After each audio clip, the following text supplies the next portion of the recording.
बदल दिया जाए तो इंसान सबसे महान माना जाता है, उसे ईश्वर भी नहीं तोड़ सकता। ठीक है, तो ये चीज क्लियर हो गया। आपको क्यों स्कूल आते हो, उद्देश्य पहले क्लियर हो जाए, उसके बाद फिर स्कूल आना चालू करो। जब तक ये नहीं पता स्कूल मत आओ, टाइम वेस्ट मत करो। जीवन का जो समय है ना, इसे व्यतीत मत करो, ये समय ही आपको महान बनाता है। जैसे एग्जाम्पल, एक मोबाइल वाला दुकान का बच्चा था, मैं दिल्ली में था, आपको विश्वास नहीं होगा उसका, वो 8 में था। जब वो 8 में था तब उसने कहा हम मोबाइल बनाना चाहते हैं और मैं चाहता हूँ कि जो मोबाइल की प्रॉब्लम है भारत के अंदर, वो सबसे कम पैसे में लोगों को सुविधा दिया जाए।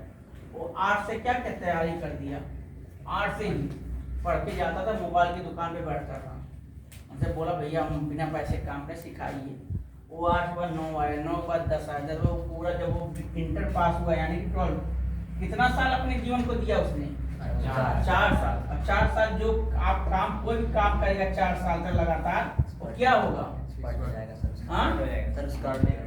एक्सपर्ट हो जाएगा, महान हो जाएगा और उसको दुनिया कोई ताकत तोड़ नहीं पाएगी उस क्षेत्र में। किसमें, मोबाइल बनाने में। तो अपना 4 साल किसमें दिया, मोबाइल बनाने में दिया है।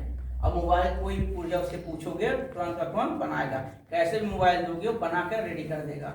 ठीक है, आज के समय में सबसे ज्यादा दिल्ली में सबसे ज्यादा उसका डिमांड है। 100 रुपए में मोबाइल बनाता है, 100 रुपए में कोई सा मोबाइल ले दे दो, खाली 100 रुपए उसका फीस है और बाकी सामान का पैसा बना कर रेडी कर दे देगा। आज के समय उसके पास 1500 लोग काम कर रहे हैं, केवल खुद का ब्रांड बना लिया, कंपनी बना खड़ा कर दिया, क्योंकि उसका क्लियर उद्देश्य था। स्वयं काम करता है, बच्चों को सिखाता भी है, लोगों को सिखाता भी है। ठीक है, इसीलिए आप लोग पढ़ना है तो अभी तय करो जीवन क्या है, क्योंकि आप जो हाई स्कूल में हैं, जो 10th में भी इस समय उनके पास केवल 2 साल बचा है। जिनका 12 पास करेंगे उसके बाद जीवन एंडिंग खत्म। क्योंकि ये 4 साल में अगर जो 2 साल में नहीं कर पाए फिर कुछ नहीं कर पाओगे। अभी जो निर्णय ले लोगे ना, वो जीवन के 4 साल देने के बाद बहुत महानता की श्रेणी में आप लोग चले जाओगे।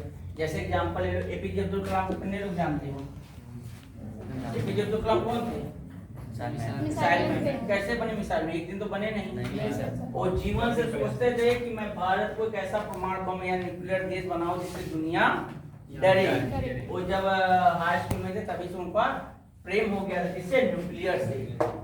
और अपना जीवन पूरा कर्म जो था न्यूक्लियर भी मोड़ दिया।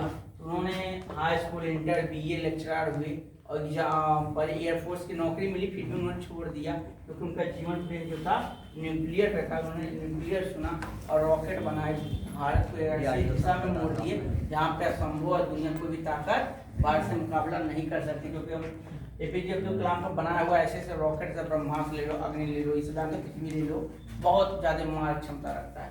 तो अपना जीवन क्या किया, केवल देश के लिए प्रेरित कर दिया, दान कर दिया। ठीक है, इसीलिए आप लोग को क्या करना है, अपने जीवन को, उद्देश्य को अभी से तय करना है कि हमें करना क्या है जीवन में। ठीक है, जब ये क्लियर हो जाए तो आप लोग स्कूल आना चालू करो, वरना मत करो, मत आओ। अपना भी पैसा बर्बाद करो, घर का भी पैसा बर्बाद करो, पूरा मोहल्ले का पैसा बर्बाद कर रहे हैं। हाँ, घर पे रहोगे, माँ बाप का हाथ बटाओगे, तुम लोग रहोगे भैंस कौन सा घर पर चराओगे, तुम दूध बेचोगे, वही तो कुछ कर पढ़ के क्या करोगे। आखिर बताओ पढ़ के करोगे क्या, जब उद्देश्य ही नहीं पता आपको, क्यों आते हो, गधे की पढ़ रहे हो दिन भर, यही हो रहा ना। कोई फिजिक्स पढ़ा, कोई केमिस्ट्री पढ़ा, कोई बायो, कोई हिंदी, कोई मैथ, अरे पढ़ के करोगे क्या। पता है आपको, दुनिया में एक ही विषय में एक इंसान महान हो सकता है, एक ही क्षेत्र में यानी कि एक ही कर्म में इंसान महान हो सकता है।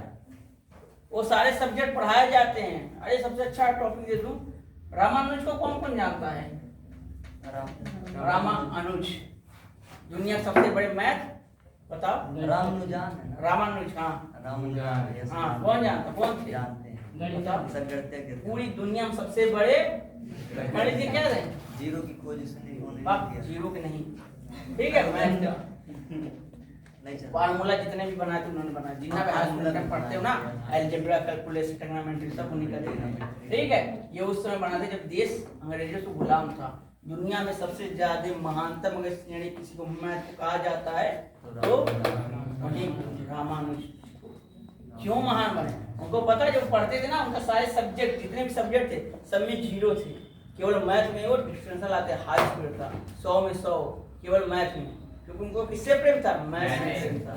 क्योंकि उनका जीवन का उद्देश्य क्लियर था कि मुझे मैथ में ही भारत को लाके सबसे आगे खड़ा करना, मैथ की जो खोज नहीं कर पा रहे उस खोज को मुझे आगे लाना है।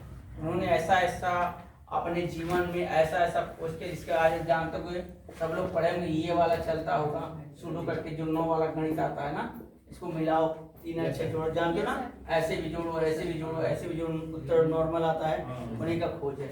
अब ये एक खोज ऐसे भी किया था जिसको बोलते हैं चमत्कार, ये भी उनका खोज है।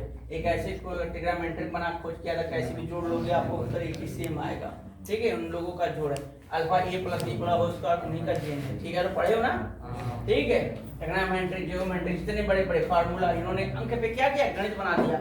इसको आप बोलते हैं, आज के टाइम पूछा जाए रीजनिंग, A1 B1 क्या होगा C1, ठीक है, ये सब जो उन्होंने खोज किया था A B C D state तक ले, उन्होंने नंबर पे फार्मूला बनाया। नंबर समझते ना, 1 2 3 4 फार्मूला, यानी जो 27 को उन्होंने बोला 27 को आप कितनी बार लिख सकते हो, कितने प्रकार से लिख सकते हो, कोई सोचा था?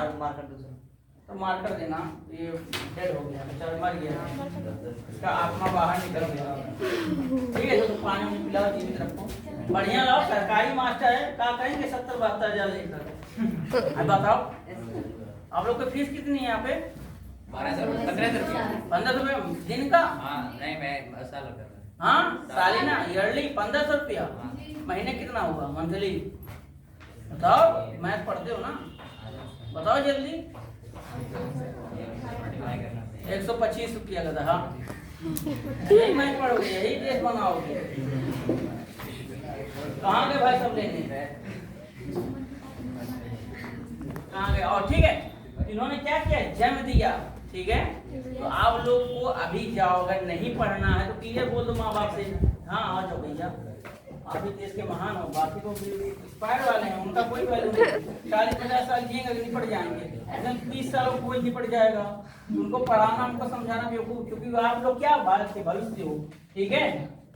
तो आपका जो रामानुज थे, इन्होंने बचपन से अपने जीवन को उद्देश्य दे दिया, हमें जीवन का बनना है, ठीक है। मैथ उनके सारे सब्जेक्ट उठा देख लेते, 0 आता, केवल मैथ में जो 100 में 100। तो प्रत्येक इंसान, उन्होंने क्या सीख दिया, इंसान को कहाँ सीखेगा, चला नहीं देखते क्या, देखे हैं, चल रहा था सर, देखे ऐसे फूक मारो, पानी डालो, जाओ, दूसरा नहीं है, सरकारी स्कूल है, प्राइवेट चल रहा था, 5-6 लेकर आओ, जाओ, दे दोगी, हमारी है, दे दो, नहीं है, मार्कर है किसी पास, दो लाओ जी, लाओ इन्हीं का लाओ, परमानेंट वाली दे देना और बेकार हो जाएंगे। हाँ सही, चल रहा, हाँ बहुत छोटा चलेगा, ठीक है। तो आपके जो कर्म होते हैं, इंसान का केवल एक ही कर्म होता है, जीवन का एक ही कर्म है। आप लोग सोचोगे मैं सभी कर्म कर लूं, यानी मैं 2 महीने के लिए डीएम बन जाऊं, 2 महीने डीएम, 2 महीने प्रधानमंत्री, 2 महीने चपरासी, क्या मुमकिन है? नहीं बन पाओगे ना, क्योंकि आप गधे के बराबर हो जाओगे। कहते हैं जो पढ़ा लिखा इंसान होता है, ये मत तो एक मिटकेगा नहीं, पकड़ो, परमानेंट है, चल गया तो चल गया, ठीक है। तो आपको क्या करना है, केवल जीवन में एक कर्म चुनो, एक काम को चुनो। कर्म क्या है आपका? काम है, ये क्या है? काम, ठीक है। इसमें गधा बकरी भी आते हैं, ठीक है, सब लोग आ जाएंगे। ये जो पृथ्वी है ना, ये कहते हैं ना, वीडियोस खाली नहीं, एक से बड़े गधे मिलेंगे आपको जीवन में, ये से बढ़कर एक महान गधे हैं। इनको यही नहीं पता हम स्कूल जाते कि सब्जेक्ट कितने होते हैं, और आज इसमें डॉक्टर बन के बैठे हैं। एक मिल गया था वो डॉक्टर, तो नहीं, जब मैं जर्मन में था, मैं पढ़ा रहा था, ठीक है। तो वहाँ पे 2 मिनट प्रॉब्लम था, मैं तो हॉस्पिटल गया, वहाँ पे 2 बच्चे से बैठे थे, एक बेबी टॉप लेकर, एक जर्मन शॉर्ट, जानते डॉग कुत्ता जानते हो ना? तो मैं पूछा हाउ आर यू, बोला आई एम फाइन अंकल। मैं कहा ओके गुड गुड। मैं कहा व्हाट इज दिस, बोला this is the German short. मैं कहा व्हाट हैपेंड, बोला is that some have that disease for that problem, मतलब कुछ बीमारी थी, ठीक है। मैं गार्डियन को पूरा अपनी भाषा में बोला। तो मैंने कहा व्हाट इज योर नेम, तो वो इंडियन था, ठीक है। तो उसके हिसाब से वो अपना भूल, बच्चे बोला मैं पटेल हूँ। मैंने कहा व्हाट इज योर गोत्रा, गोत्रा यू नो, वंश, व्हाट इज योर गोत्रा, बोलता व्हाट इज द गोत्रा, आई डोंट नो। मैं कहा योर फादर्स, बोला नो। मतलब योर फादर्स नेम, बोला नो। मतलब आपको मैं बता रहा हूँ उसको अपने जीवन के बारे में कुछ भी नहीं पता, बट कुत्ते के नस्ल के बारे में पता है। उसकी मम्मी कौन है, उसका पापा कौन है, कौन से जर्मन शेफर्ड का है, कहाँ से आया है, कितने में